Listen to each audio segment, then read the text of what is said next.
বিধানসভার মাননীয় বিরোধী দলনেতা শ্রী শুভেন্দু অধিকারী মহাশয়। উপস্থিত আছেন আমাদের রাজ্যের ভারতীয় জনতা পার্টির প্রধান মুখপাত্র শ্রী দেবজিৎ সরকার মহাশয় এবং আমাদের আইটি ইনচার্জ জয় মল্লিক। মাননীয় বিরোধী দলনেতা শ্রী অধিকারী আপনাদের সামনে কিছু গুরুত্বপূর্ণ বিষয় নিয়ে তার বক্তব্য রাখবেন, আপনারা শুনুন এবং শেষ হলে আপনাদের প্রশ্ন করবেন। বুঝেছি, কিন্তু খালি গলাতেই বলতে হবে, মাইকটা গোলমাল করছে, শোনা যাচ্ছে? হ্যালো হ্যালো, খালি গলায় বলবো? হ্যাঁ,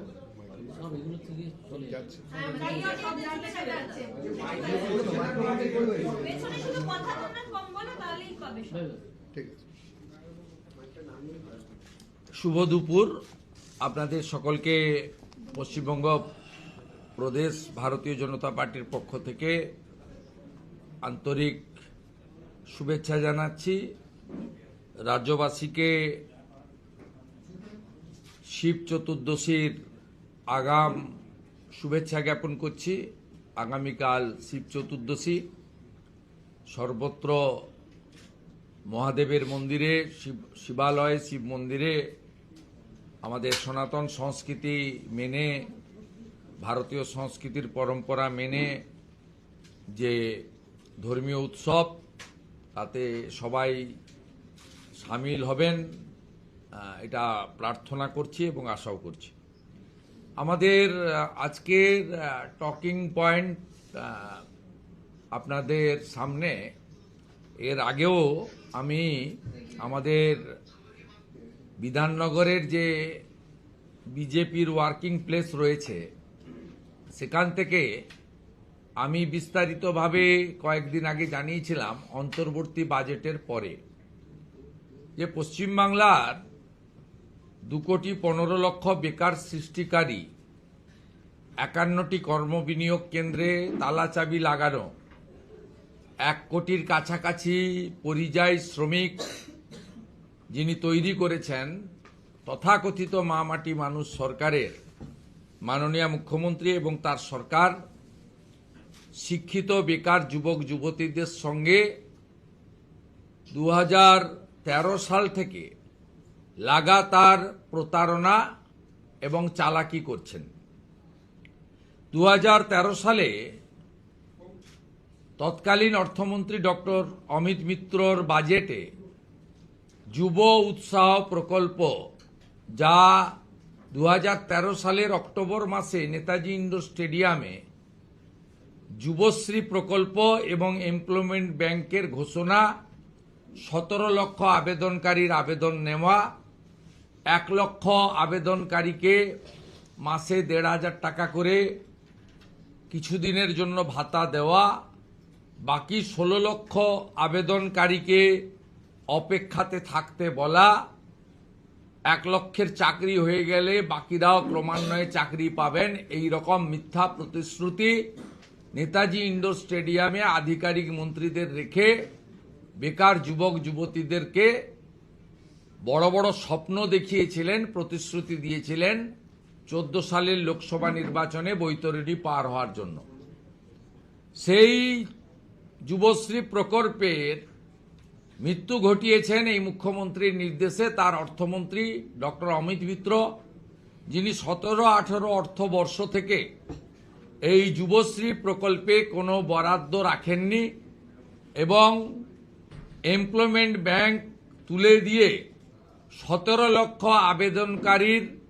আবেদনকারীর যে আবেদন ছিল, সেই আবেদন কোথায় গেছে? কেজি দরে বিক্রি হয়েছে না অন্য কিছু হয়েছে, না পুড়িয়ে ফেলেছেন, আমরা জানি না।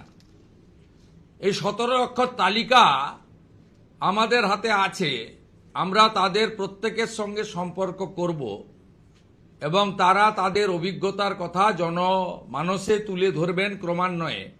নির্বাচন যত আসবে, এই সরকার যে চাকরি বিরোধী, শিক্ষিত বেকার যুবক যুবতীদের বিরোধী, এই সরকার কেবলমাত্র টাটাকে তাড়াননি, সরকারি চাকরি শিল্পায়নের মাধ্যমে বেসরকারি চাকরির অপমৃত্যু ঘটিয়েছেন সেটা সবাই জেনে গেছে, এবং জেনে যাওয়ার কারণে যে প্রতিষ্ঠান বিরোধিতা গোটা রাজ্য জুড়ে হচ্ছে, আমরা করোনা কালে মাননীয় প্রধানমন্ত্রীর দেওয়া শ্রমিক স্পেশালের মাধ্যমে দেখেছিলাম যে কত লক্ষ লক্ষ আমাদের বাড়ির যুবক বন্ধুরা, ভাইরা পেটের টানে সংসার চালানোর জন্য ভারতবর্ষের বিভিন্ন রাজ্যে তারা পড়ে আছেন।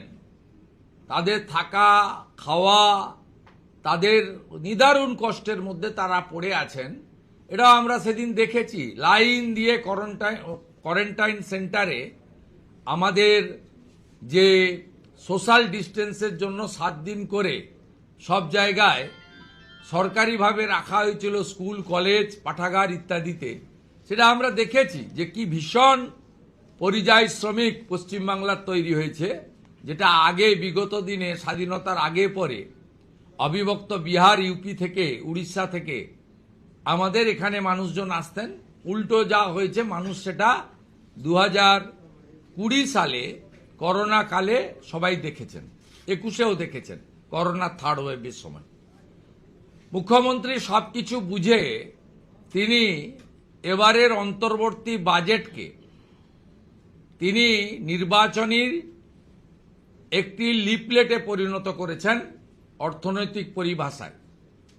সেখানে তিনি এই অন্তর্বর্তী বাজেট এপ্রিল, মে, জুন, জুলাইয়ের, কিন্তু ফেব্রুয়ারি মাসে তার ভোট এত বালাই এবং অভয়া থেকে দুর্গাপুর আইকিউ সিটি, কালকেও একটা ফোন কল ভাইরাল হয়েছে, যেটা আমি সোশ্যাল মিডিয়ায় পোস্ট করেছি। পূর্ব মেদিনীপুরের কাঁথি 3 ব্লকে একটি গ্রাম পঞ্চায়েতের তৃণমূলের মহিলা প্রধানকে পঞ্চায়েত সমিতির সভাপতি বিকাশ বেচ তার কক্ষে ডেকে তাকে শারীরিক নির্যাতন করেছেন, যেটা গতকাল পূর্ব মেদিনীপুর জেলার এসপি ইনচার্জ, যাকে মুখ্যমন্ত্রী পাঠিয়েছেন, মাননীয় মিঠুন দের চেম্বারে সালিসি সভার মাধ্যমে নিষ্পত্তি হয়েছে। এইভাবে মহিলারা যখন আক্রান্ত হচ্ছেন, প্রত্যেক দিন যখন ধর্ষণের খবর আসছে, শ্লীলতাহানি খবর আসছে, ছোট ছোট বাচ্চা মেয়েদেরকে রেপ বা গ্যাংরেপ করে জেহাদি বাহিনী খুন করছে, অনুব্রত মণ্ডলরা অশ্লীল ভাষায় পুলিশের স্ত্রী এবং মায়েদেরকে ধর্ষণ করার ওপেন ডিক্লারেশন দিচ্ছেন, তখন মুখ্যমন্ত্রী 500 টাকা বাড়িয়েছেন এবং কিছু জনের অ্যাকাউন্টে সেটা বাড়তি টাকা পাঠিয়েছেন। এটার সঙ্গে ভোট অন অ্যাকাউন্টের কোনো সম্পর্ক নেই। এটা সিম্পলি অ্যাডিশনাল বাজেট ডিক্লেয়ার করে ফেব্রুয়ারি মাসে ডিক্লারেশন দিতে পারতেন, কিন্তু অর্থনীতির এবিসিডি মানেন না। যা কিছুদিন আগে নির্মলা সীতারামনজি সংসদের 2 কক্ষে দাঁড়িয়ে পশ্চিমবঙ্গে কি চলছে, indiscipline of the financial rules and regulation, ক্যাগের রিপোর্ট ভাইলেশন, এগুলো বলেছেন। এরপরে আগামীকাল থেকে একটি বড় নাটকের জন্য বাংলা অপেক্ষা করে আছে। যেভাবে 17 লক্ষ ফর্মের অপমৃত্যু ঘটিয়েছেন বেকার যুবক যুবতীদের, যুবশ্রী যুব উৎসাহ প্রকল্পের মৃত্যু ঘণ্টা বাজিয়ে দিয়েছেন মাননীয়া, ঠিক আগামীকাল থেকে শিব চতুর্দশীর দিন, উনার তো নত্যসত্য জ্ঞান থাকে না যে হিন্দুদের বড় উৎসব আছে কালকে, উনার খেয়াল নেই যে এই রাজ্যের কয়েক লক্ষ পরীক্ষার্থী তারা 12 তারিখ থেকে 27 তারিখ পর্যন্ত উচ্চ মাধ্যমিক পরীক্ষা দেবেন। কিন্তু কালকে তিনি 294টা বিধানসভায় আইপ্যাকের বুদ্ধিতে তাবেদার প্রশাসনের একটা অংশকে ব্যবহার করে একটা টেবিল আর 2টো করে টুল বা চেয়ার পেতে কাল থেকে এই ফর্ম বিতরণের কাজ শুরু হচ্ছে। এই ফর্ম বিতরণের কাজ কাল থেকে শুরু হচ্ছে। এই ফর্ম বিতরণের কাজ কাল থেকে শুরু হচ্ছে। মুখ্যমন্ত্রী ভালো করে জানেন যে 2013 সালের যুবশ্রীর যেভাবে অপমৃত্যু ঘটিয়েছি, নির্বাচনে আরেকবার যদি জিতে আসতে পারি এটারও অপমৃত্যু ঘটাবো এবং পশ্চিমবঙ্গটাকে গ্রেটার বাংলাদেশে পরিণত করব। এবারের অন্তর্বর্তী বাজেটে চাকরির পাটটাকে ক্লোজ করে দেওয়া হয়েছে, কারণ মুখ্যমন্ত্রী কোনো ঝুঁকি নিতে চাননি। চাকরি দিলেই পার্থ অর্পিতারা চাকরি বিক্রি করবে, চাকরি বিক্রি করলেই হাইকোর্ট সুপ্রিম কোর্ট চেপে ধরবে, হাইকোর্ট সুপ্রিম কোর্ট চেপে ধরলেই সিবিআই, ইডি ইত্যাদি ইনকাম ট্যাক্স আসবে, তারা এলেই পার্থকে জেলে যেতে হবে, সঙ্গে মানিককে যেতে হবে, সঙ্গে কল্যাণময়কে জেলে যেতে হবে, সঙ্গে এসপি সিনহাকে জেলে যেতে হবে, জীবন কৃষ্ণকে এখনো জেলে থাকতে হবে। তাই তিনি এবারের অন্তর্বর্তী বাজেটে সম্পূর্ণভাবে চাকরির প্লাটটা ক্লোজ করে দিয়েছেন। যদিও আমরা জানি পশ্চিমবঙ্গে 6 লক্ষ রাজ্য সরকারের পোস্ট তিনি অবলুপ্তি ঘটিয়েছেন, আর প্রায় 10 লক্ষ পোস্ট, তার মধ্যে 3,58,000 প্রিন্সিপাল, অধ্যাপক, শিক্ষক, শিক্ষিকা, শিক্ষাকর্মী ইত্যাদি 3,58,000 ভ্যাকেন্সি আছে। 1 লক্ষের বেশি, 1.5 লক্ষের কাছাকাছি পুলিশ কনস্টেবলের ভ্যাকেন্সি আছে। সব মিলিয়ে যোগ করলে 10 লক্ষ রাজ্য সরকারের ভ্যাকেন্সি পেন্ডিং আছে।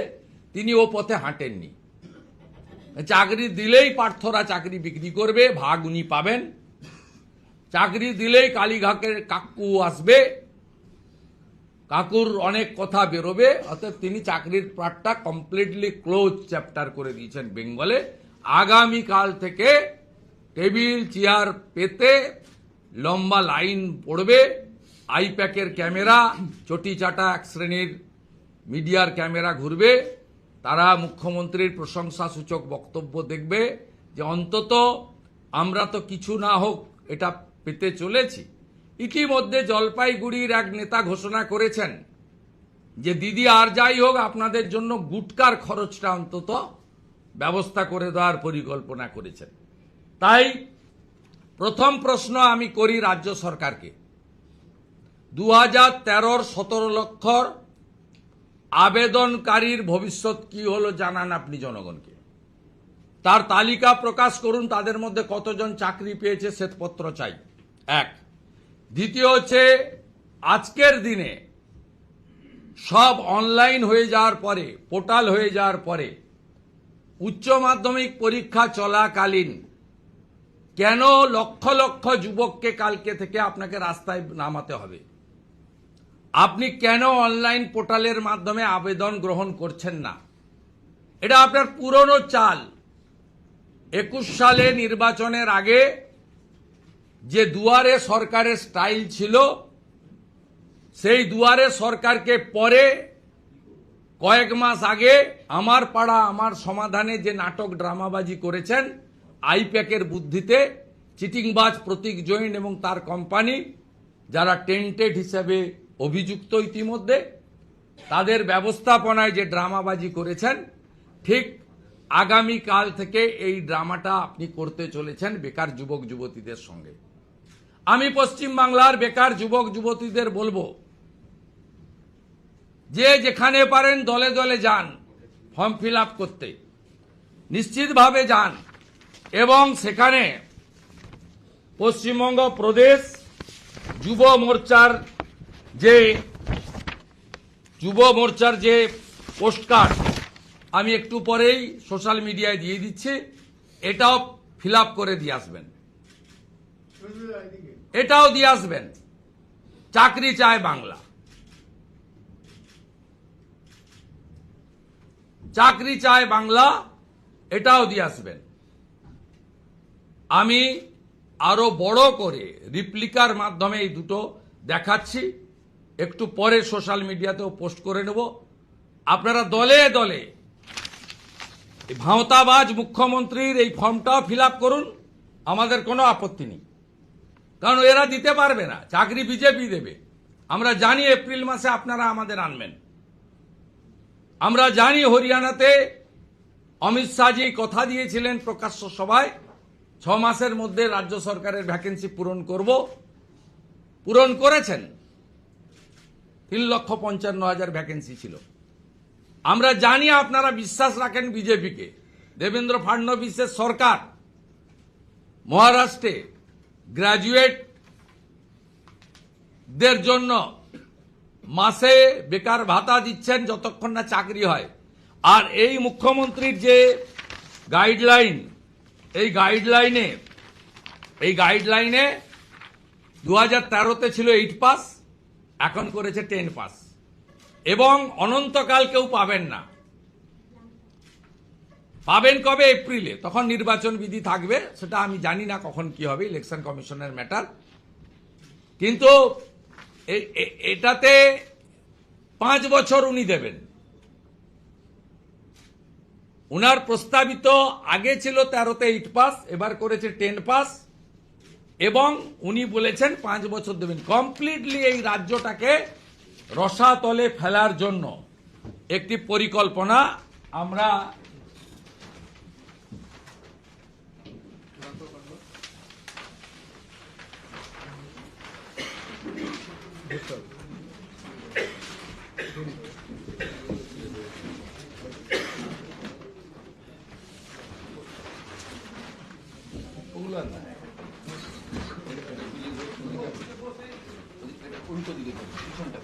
জয় আর দেবজিৎ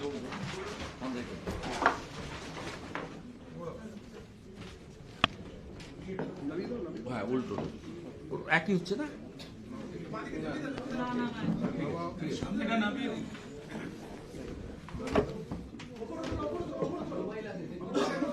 উপরে তোলা যাবে না, মুখ কাটবে।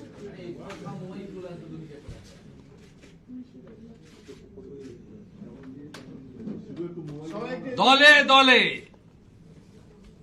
ধপবাজ ফেরেববাজ 420 তৃণমূল সরকারের ফর্ম ফিল আপ করবেন, আমাদের কোনো আপত্তি নেই, এটাও করবেন। চাকরি চাই বাংলা, চাকরি চাই বাংলা। 2,15,00,000 বেকার, 2,15,00,000 বেকার। 2013 সালে 17 লক্ষ ফর্ম কেজি দরে বিক্রি করেছে এই সরকার।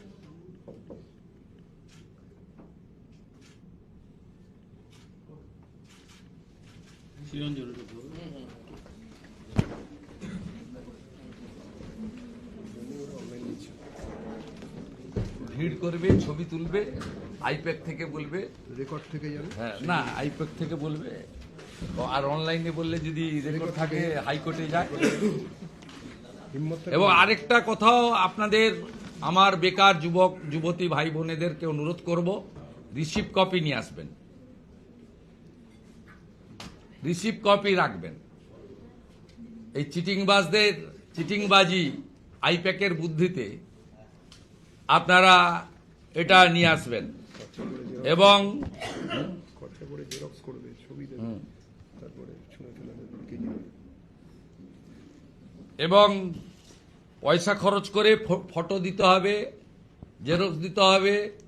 পরিযায়ী শ্রমিকরা যদি, বা পরিযায়ী শ্রমিক শুধু নয়, পরিযায়ী কোনো শিক্ষিত যুবক যুবতী যদি থাকেন, তাকে গাড়ি ভাড়া করে আসতে হবে, কারণ অনলাইনের কোনো ব্যবস্থা নেই, অল ম্যানুয়াল এবং অফলাইন। যেমন কিছুদিন আগে আপনারা দেখেছেন, সুপ্রিম কোর্টের নির্দেশে এসএসসি যে পরীক্ষা হয়েছিল, সেই পরীক্ষাতে 750 টাকা করে এক্সাম ফি নেওয়া হয়েছিল। 10.5 লক্ষ ছেলের কাছ থেকে নিয়েছে, ছেলে মেয়ের কাছ থেকে। অথচ সেই পরীক্ষাটা কেবলমাত্র যারা টেন্টেড তাদের বাদ দিয়ে 14 সালের যারা অ্যাপ্লাই করেছিল তাদের ক্ষেত্রে বলা হয়েছিল, 16 সালের যে পরীক্ষা হয়েছিল, 16 সালের যে পরীক্ষা হয়েছিল তাদের ক্ষেত্রে বলা হয়েছে। কিন্তু 10.5 লক্ষ লোকের কাছ, ছেলে মেয়ের কাছ থেকে 750 টাকা করে তুলে নিয়েছিল। এই চিটিংবাজ, ফেরেববাজ, মিথ্যাবাদী সরকার পশ্চিমবাংলায় সব ধ্বংস করেছে। ঠিক নির্বাচন ঘোষণার আগে 15 দিন ধরে উচ্চ মাধ্যমিক পরীক্ষা চলাকালীন এই ড্রামা করছে। তার বিষয়ে আজকে আমার মূল বক্তব্য ছিল, উনি কাল থেকে যা যা করতে চাইছেন, আপনাদের যা যা করা উচিত, সেই বিষয়ে আমি এখানে কিছু তথ্য এবং বক্তব্য রাখলাম।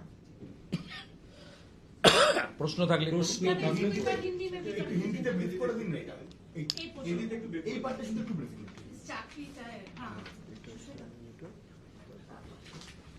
देखिए, पश्चिम बंगाल का जो आम चुनाव, वो चुनाव के लिए तैयारी पूरी जोर से राजनीतिक दल भी कर रहा है, इलेक्शन कमीशन भी कर रहा है।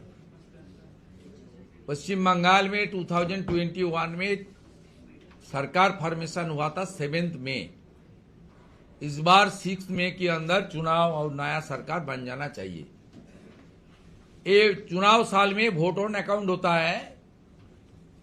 चुनाव का दौरान जो एमसीसी रहेगा, उस दौरान जो रिकरिंग एक्सपेंडिचर है, सैलरी से लेकर वो जो सामाजिक सोशल प्रोग्राम है, उसको कंटिन्यू रखने के लिए इसमें कोई नया scheme, number of benefits, beneficiary, amount of benefits यहाँ नया तरीके से बढ़ाने का कोई मौका भी नहीं है। लेकिन पश्चिम बंगाल का सरकार, ये सरकार आप सबको मालूम है, तुष्टीकरण की सरकार, ये सरकार भ्रष्टाचारी सरकार, ये सरकार परिवारवादी सरकार, इतना हाई एंटी इनकम्बेंसी है। खास करके हेल्थ, एजुकेशन, इंडस्ट्री सेक्टर में डिजास्टर, नारी सुरक्षा को लेकर अभया से दुर्गापुर मेडिकल कॉलेज तक, हमारा कस्बा लॉ कॉलेज तक, जो इंसिडेंट हो रहा है, इसके लिए कन्या सुरक्षा, नारी सुरक्षा के लिए बंगाल का हर माता, बहन, बेटी, दीदी सब इन सरकार के खिलाफ है।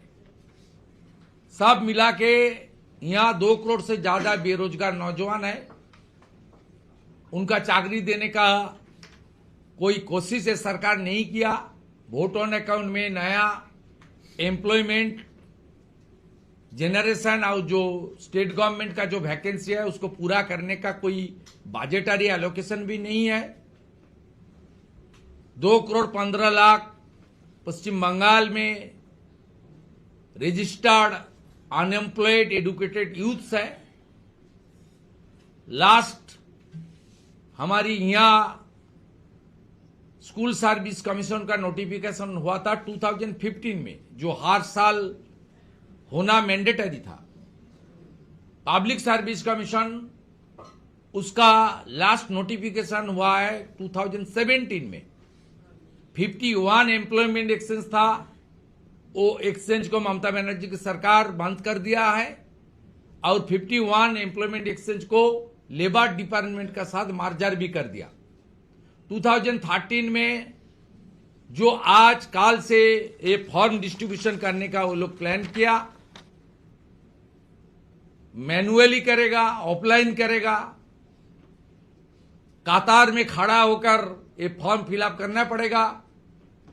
इसके लिए जेरोक्स का रुपया और कालार फोटो अपने जेब से अनएम्प्लॉयड यूथ को खर्च करना पड़ेगा। इसमें अभी सबको मालूम है, सब ऑनलाइन चलता है, थ्रू पोर्टल चलता है। थ्रू पोर्टल करेगा तो ऑनलाइन करेगा तो उसका डॉक्यूमेंटेशन हो जाएगा।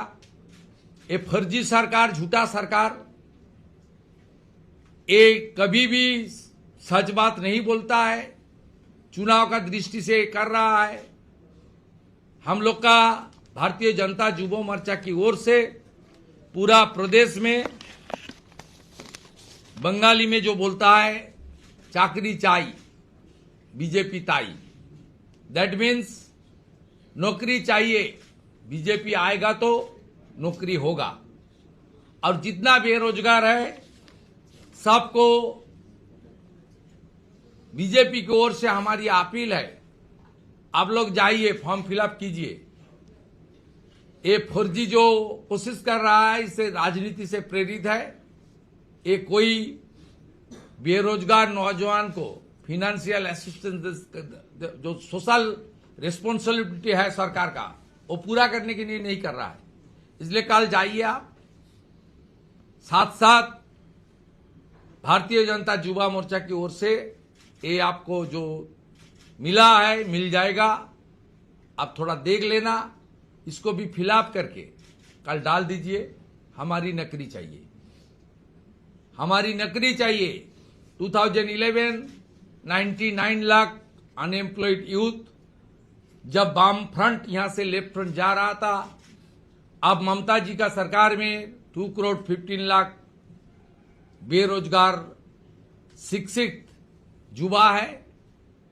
एम्प्लॉयमेंट एक्ट खत्म है। 2013 का जो स्कीम 2017 में क्लोज कर दिया है। और उस वक्त 17 लाख युवा ने ये बेकार भाता के लिए एप्लीकेशन डाला था। ये मेरा बात नहीं है, ममता बनर्जी का खुद बात है। अक्टूबर 2013 में उन्होंने गवर्नमेंट का एक प्रोग्राम में डिक्लेयर किया था। इसलिए भारतीय जनता पार्टी की ओर से नेता प्रतिपक्ष के नाते हमारी प्यारे युवा समाज को, एडुकेटेड युवा समाज को गाइड करना, जो ये लोग करना चाहता है उसके ऊपर कुछ बात बोलना, ये हमारी रिस्पॉन्सिबिलिटी के अंदर आता है। इसलिए मैं आज पत्रकार सम्मेलन में इसका खुलासा किया। বাংলাদেশের তো নির্বাচনের ফল প্রকাশ হয়েছে, কিন্তু পশ্চিমবঙ্গ এবং বাংলাদেশের যে সীমান্ত, সেই সীমান্তে দেখা যাচ্ছে যে লক্ষণীয়ভাবে জামাতের জয় হয়েছে। এই মুহূর্তে দাঁড়িয়ে রাজ্যে অনুপ্রবেশের সমস্যা নিয়ে আপনারা বলছেন, কিন্তু রাজ্য সরকার বিএসএফ কে এখনো জমি দেয়নি। জামাতের এই জয় পশ্চিমবঙ্গের জন্য কতটা চিন্তার, আরো চিন্তা বাড়াবে? প্রথম কথা বলি, মাননীয় মুখ্যমন্ত্রী বিধানসভাতে আমার বক্তব্যের পরে যে বক্তব্য রেখেছেন, আমি অনুপ্রবেশের বিষয়টা ওই অল্প সময়ের মধ্যে উল্লেখ করেছিলাম বলে তিনি পরিষ্কার বলেছেন আমি জমি দেব না। এটা it's a violation of the court order, যেটা আশঙ্কা করেছিলেন কেন্দ্রীয় স্বরাষ্ট্রমন্ত্রী অমিত শাহজি ব্যারাকপুরের মিটিংয়ে, যে মমতা বন্দ্যোপাধ্যায় কোর্টের অর্ডারের পরেও জমি দেবে না। বিজেপির যে মুখ্যমন্ত্রী হবেন, বিজেপি যে সরকার আসবে, তারা 45 দিনের মধ্যে সীমান্ত সিল করার ব্যবস্থা করবে। এটা তিনি আশঙ্কা করেই বলেছিলেন। তিনি সিনিয়র পলিটিশিয়ান, তিনি জানতেন যেটাই হবে, এক নম্বর। দ্বিতীয় নম্বর, মুখ্যমন্ত্রী কয়েকদিন আগে আমরা যখন প্রশ্ন তুলেছিলাম যে আগস্ট মাসের কোনো বিষয় এপ্রিল মে জুন জুলাইয়ের ভোট অন অ্যাকাউন্টে আসতে পারে না, তখন দেখলেন ভুল হয়ে যাচ্ছে, চিটিংবাজিটা একদম হাতে নাতে ধরা পড়ছে। সেই জন্য নবান্নতে সাংবাদিক সম্মেলন করে বললেন 15 ফেব্রুয়ারি থেকে 26 ফেব্রুয়ারি না 28 ফেব্রুয়ারি ফর্ম ফিল আপ হবে এবং এপ্রিল থেকে চালু করব। আচ্ছা, আমরা সেই সময় মুখ্যমন্ত্রীকে যখন কোনো একজন সাংবাদিক সাহস করে জিজ্ঞেস করেছিলেন, আমাদের মতো তো উনি প্রশ্ন নেন না, ওনাকে প্রশ্ন করা খুব কঠিন, উনি একাই বলেন আপনাদের সেটা দেখাতে হয়, আপনারা দেখাতে বাধ্য। সেখানে কেউ একজন প্রশ্ন করেছিলেন ডিএর কি হবে, মার্চে যে 25% দিয়ে দিতে হবে, মানে 10,400 কোটি টাকা। তখন উনি বলেছিলেন এটা নিয়ে আমি কোনো কথা বলবো না, উঠতে উঠতে চেয়ার ছেড়ে উঠেই পড়েছিলেন। It's a sub judice matter. Supreme কোর্টে যে মামলা নিষ্পত্তি হয়ে গেছে, যে মামলা ক্লোজ করে দিয়েছে, ডিসপোজ আপ করে দিয়েছে, সেই মামলাকে রাজ্যের মুখ্যমন্ত্রী বলছেন সাবজুডিস ম্যাটার। তাই এই মুখ্যমন্ত্রী জমিও দেবেন না, ডিএও দেবেন না, এটা প্রমাণিত। আপনার কথা সুরেই বলি, ওখানে জামাত হেরেছে, এখানে জামাত 2 মানে তৃণমূল কংগ্রেস, এরাও এখানে হারবে, এটা নিশ্চিন্তে থাকতে পারেন। অ্যালার্মিং এটাই যে পশ্চিমবঙ্গের সীমান্তবর্তী যে বাংলাদেশের এলাকাগুলো আছে, আওয়ামী লীগের অনুপস্থিতির সুযোগ নিয়ে সেখানে জামাতিরা জিতেছে, যারা মৌলবাদ জঙ্গিবাদের উপর নির্ভর করে গ্রেটার বাংলাদেশের স্বপ্ন দেখে, যারা চিকেন নেককে কেটে ফেলার স্বপ্ন দেখে ইত্যাদি। এটা আমাদের কাছে আশঙ্কার। সেই কারণে পশ্চিমবঙ্গের রাষ্ট্রবাদী জনগণ, বিশেষ করে বাঙালি হিন্দু যাদের হোমল্যান্ড দিয়ে গেছেন ডক্টর শ্যামাপ্রসাদ মুখার্জি, স্বামী প্রণবানন্দ, এপ্রিলের নির্বাচনে কি পেলাম আর কি পাবো যোগ বিয়োগ তো হবে। তার থেকেও বড় বিষয় যে জামাতরা আমাদের 9টি সীমান্ত জেলার পাশের এলাকাতে জিতে গেছে। খুলনা থেকে শুরু করে, বরিশাল থেকে শুরু করে, রংপুর থেকে শুরু করে, চাপাই নবাবগঞ্জ থেকে শুরু করে, পঞ্চগড় থেকে শুরু করে দিনাজপুর থেকে শুরু করে, it's a very alarming for patriotic people and specially the Hindu people in West Bengal. তাই আপনাদের এই নির্বাচনে সর্বাগ্রে ভারতবর্ষের আভ্যন্তরীণ সুরক্ষা এবং পশ্চিম বাংলায় আপনারা যাতে মুর্শিদাবাদের মতো সংখ্যালঘু না হয়ে যান, এই বিষয়টাকেও ভাবনা চিন্তার অগ্রাধিকারে রাখতে হবে। এই নির্বাচনের ফলের মধ্য দিয়ে আমার এটা অবজারভেশন, এইটা আমি পশ্চিমবাংলার জনগণকে জানাতে চাই।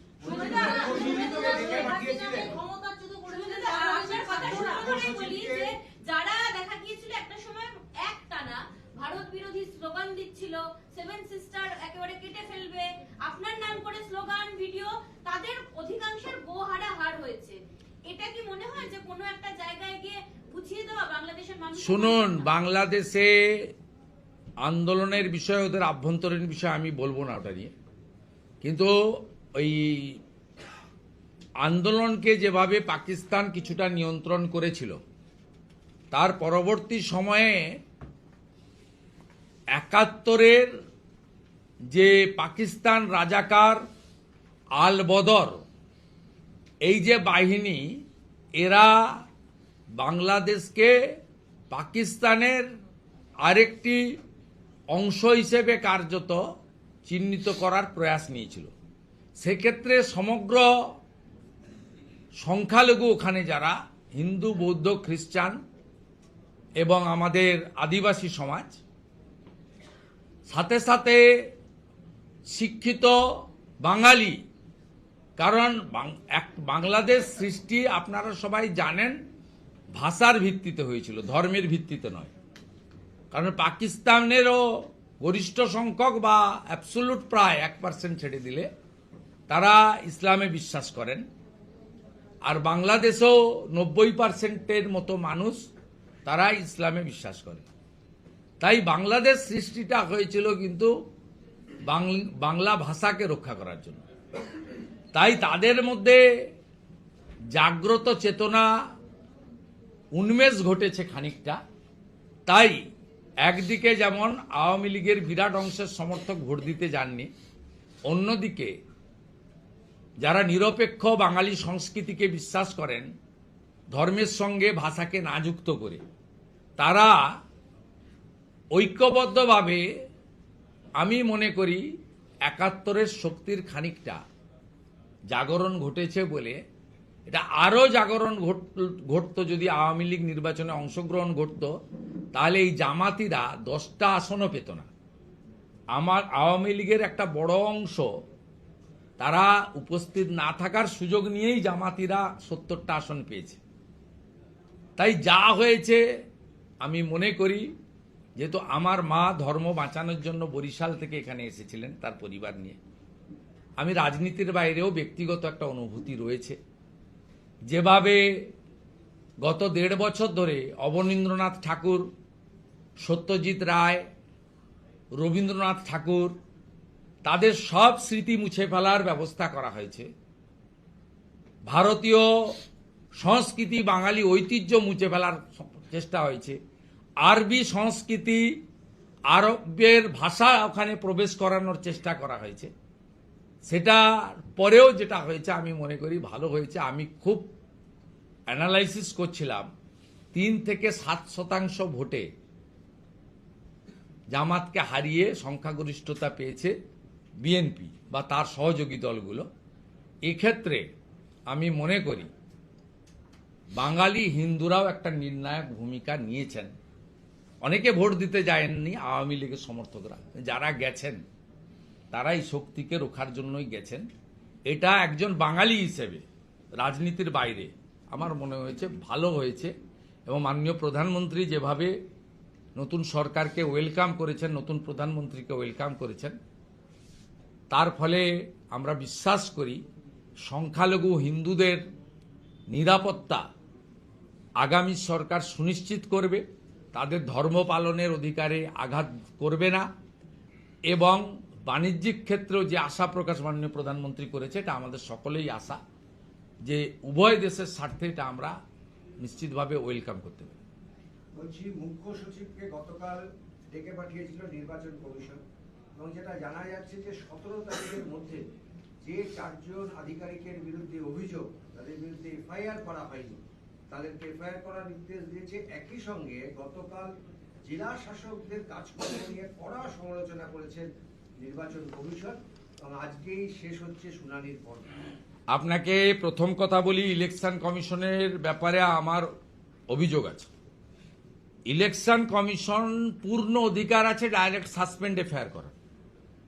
তারা খুব ভদ্র আচরণ করে এই সরকারের আধিকারিকদের বলেছিল করতে। এরা 4 জনের বিরুদ্ধে এফআইআর করেনি।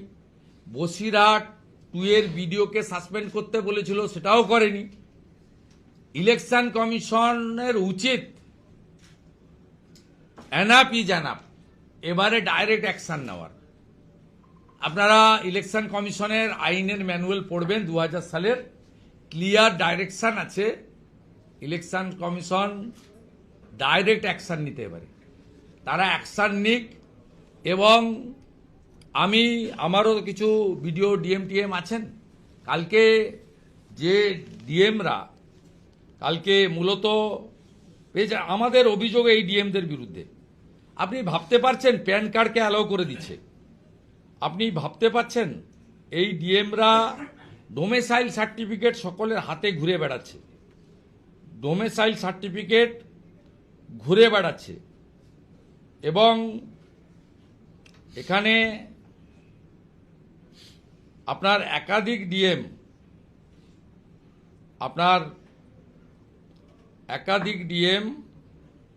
আপনার এই কাজগুলো করছে। তার মধ্যে আমি আপনাকে বলে দিচ্ছি, DMs of Cooch Behar, Jalpaiguri, Malda, south and north 24 Parganas and Purba Medinipur, এরা করছে। এবং বারওয়ানের DM was advise not to give political statement. Election কমিশনকে আমি বলবো অ্যাডভাইসারির মধ্যে আর থাকেন না, আপনার পূর্ণ ক্ষমতা দিয়ে গেছে, আপনার আইন আমাদের একদম জানা, আপনি অ্যাকশন স্টার্ট করুন। আমার বিশ্বাস ইলেকশন কমিশন এবারে অ্যাকশন শুরু করা তাদের উচিত। এবং মহামান্য সুপ্রিম কোর্টও ইলেকশন কমিশনকে তার অ্যাকশন শুরু করার কার্যত এইআরও বদল থেকে শুরু করে তার যে সংবিধানের যে পাওয়ারগুলো রয়েছে 324 থেকে 329, স্পেশালি 324 থেকে 326, সেটা দিয়ে গেছে। আরেকটা হচ্ছে আজকেই শেষ দিন, শুনানির আজকেই শেষ দিন, তারপরে ভোটার কার্যত শুনানি শেষের পথে, কিন্তু সময় আছে। আসল যে কাজটা সেটা হচ্ছে মাইক্রো অবজারভাররা যেখানে ডাউটফুল হচ্ছে রেড ফ্ল্যাগ লাগাচ্ছেন, তারা অ্যাডভাইসার দিচ্ছেন। ওটা আপনাদের একটা চ্যানেল দেখিয়েছেন না যে মুখ্যমন্ত্রীরও জয় হয়েছে, মাইক্রো অবজারভাররা নাম ডিলিট করতে পারবেন না। এটা কোনোদিন ছিলই না। আরপি অ্যাক্টে পরিষ্কার কথা, 2 কলম আছে, অ্যাকসেপ্ট অবলিক রিজেক্ট। এবারে অ্যাকসেপ্ট লিখবেন অথবা রিজেক্ট লিখবেন, 3টে অপশন নেই। এবং এই পাওয়ারটা দেওয়া আছে ইআরওকে। এবং আগামী 28 তারিখে যে ভোটার লিস্ট বেরোবে, সেই ভোটার লিস্টে যদি ভুল থাকে আপনি আবেদন করতে পারবেন ডিইওর কাছে। ডিইও অর্থাৎ ডিএম যদি আপনার আবেদন খারিজ করেন, আপনি যদি স্যাটিসফাইড না হন, ফাইনালি আসতে হবে সিওর কাছে। আর ভোটার লিস্ট তখনই বেরোবে যখন সিও সই করবে। সিও তখনই সই করবে যখন ত্রুটিমুক্ত হবে। আপনি 13টা যে ইলেকশন কমিশন বলেছে তার বাইরে নিচ্ছেন কেন?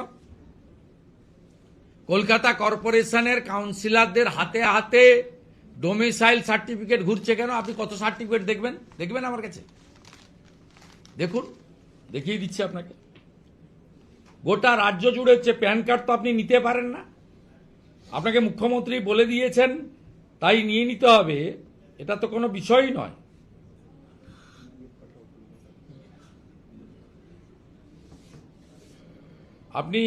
আপনি এটা দেখুন, আপনার ডোমিসাইল সার্টিফিকেটের ক্ষেত্রে কিভাবে আপনার হাতে হাতে ঘুরে বেড়াচ্ছে। আমি গ্রুপে পোস্ট করে দিতে পারি, কিন্তু আপনারা করবেন না, ওই ফোন নাম্বারটা দেবেন না। হ্যাঁ, পাঠিয়ে দিচ্ছি। কোথায় দেখিয়ে দিবি? তো গ্রুপে দিয়ে দিবে, ফোন নাম্বারটা ডিলিট করে।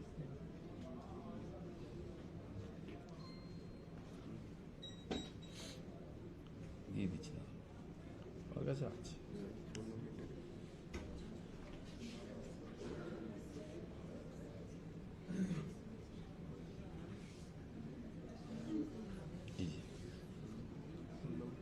এই যে ডোমেসাইল সার্টিফিকেট আমি দিয়ে দিচ্ছি, ফোন নাম্বারটা অমিট করে পোস্ট করে দেবে, কারণ দূর থেকে দেখতে অসুবিধা হচ্ছে আপনার। হাতে হাতে ঘুরে বেড়াচ্ছে কলকাতা কর্পোরেশনের কাউন্সিলরদের, এগুলো অ্যাকসেপ্টেড নয়। আবারও বলি ইয়ারোদের, আপনাদেরকে মমতা ব্যানার্জি এবং ডিএম বাঁচাতে পারবে না। আবারও বলি ইয়ারো এবং এই ইয়ারোদের কাছে, আপনারা এগুলো করবেন না। আপনি যদি অবৈধভাবে অ্যাকসেপ্ট করেন তখন কিন্তু responsibility goes to you. Arvind Meena সহ যে ডিএমরা আপনাদেরকে অ্যাডভাইস করছে, অরবিন্দ মিনার অডিও ঘুরছে, সবার পোর্টালেও বেরিয়েছে, আপনারা জানেন। অরবিন্দ মিনা 5ই ফেব্রুয়ারি কি বলছে তার বিডিও এসডিওদের, সেটা ঘুরছে সবার কাছে, সাউথের ডিএম। এবারে আপনাদের আমি বারবার বলছি, ইয়ারোদের, আপনারা ডিওদের কোনো নির্দেশ ভার্চুয়ালি হোয়াটসঅ্যাপ মেসেজে নেবেন না, আপনি লিখিত অর্ডার ছাড়া করবেন না।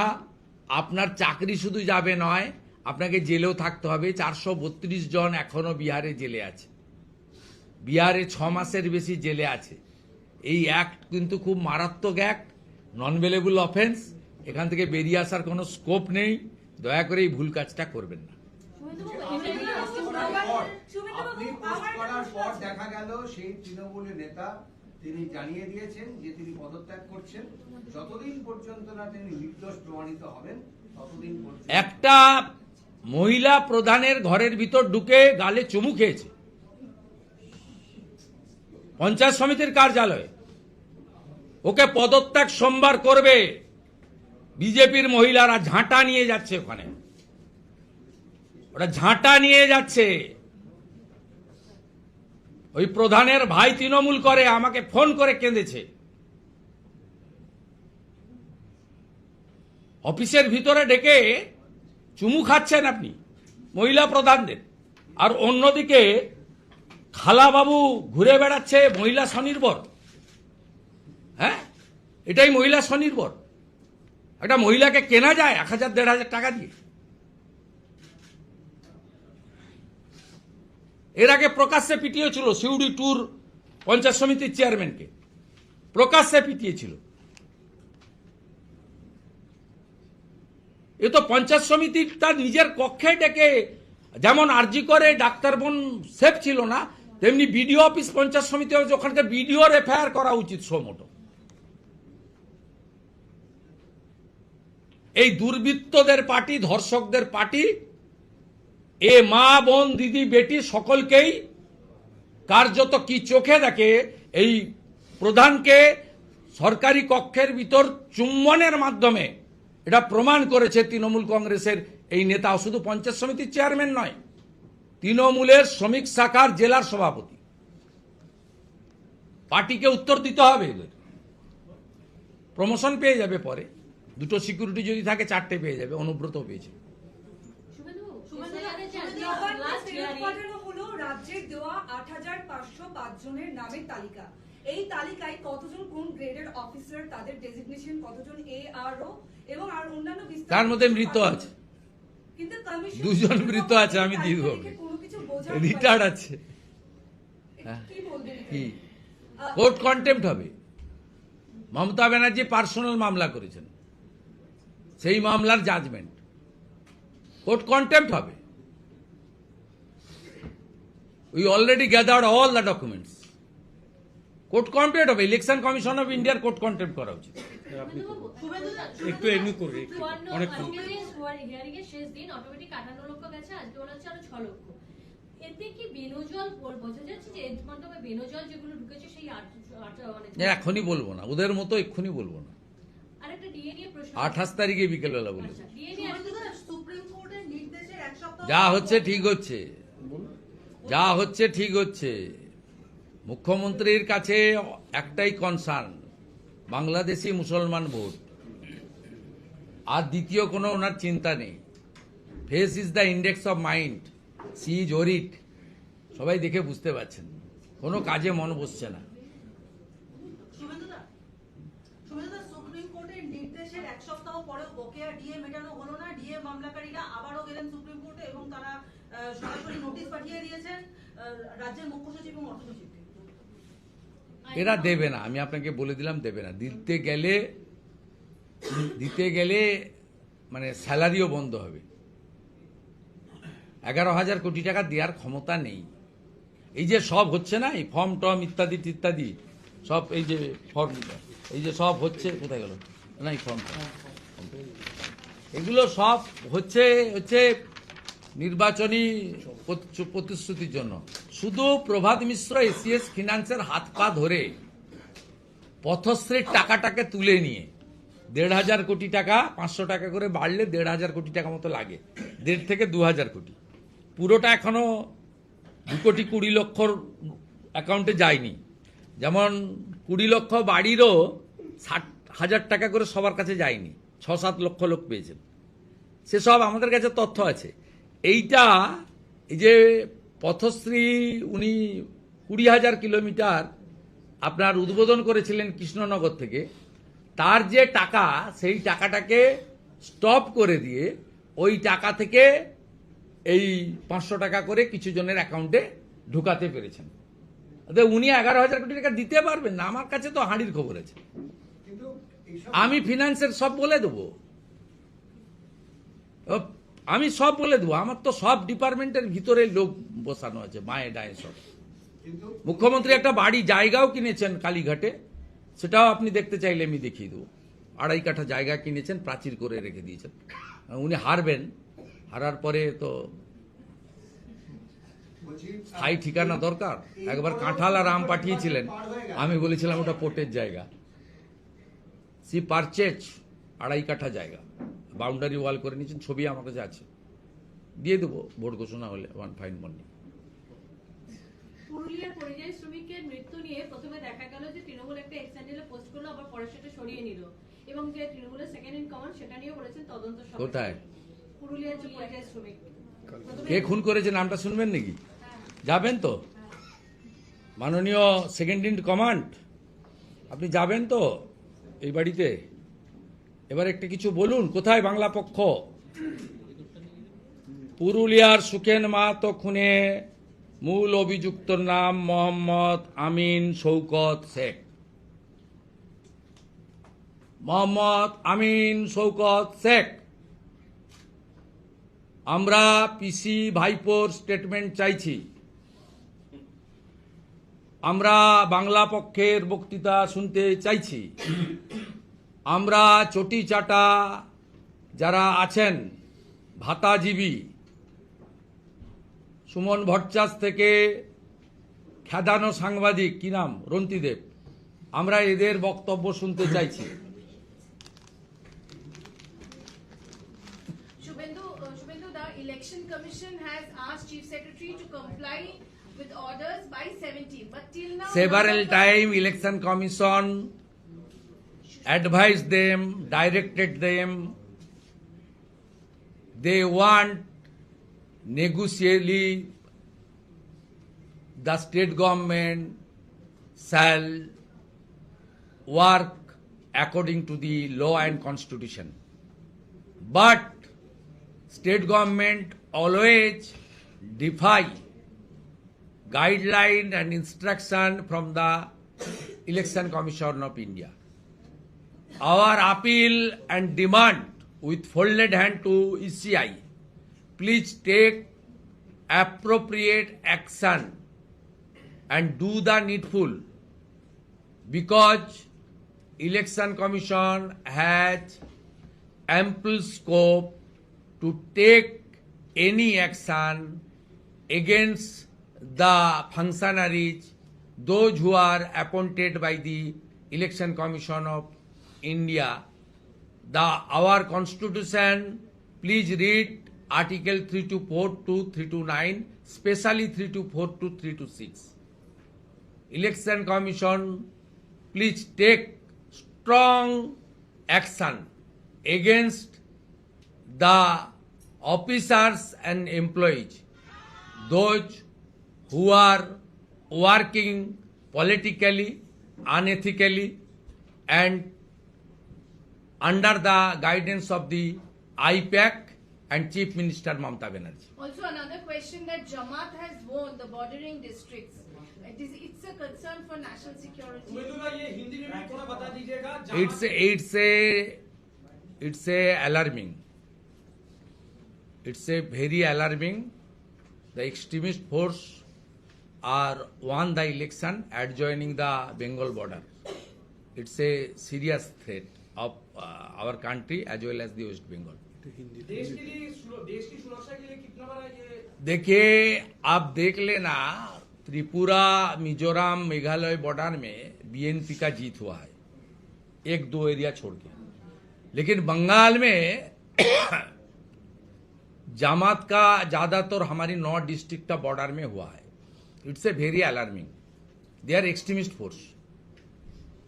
इसलिए हमारी 550 किलोमीटर एरिया फेंसिंग नहीं है, सफिशिएंट एडिक्वेट लैंड प्रोवाइड नहीं किया है पश्चिम बंगाल सरकार, due to their high appeasement politics and vote bank politics.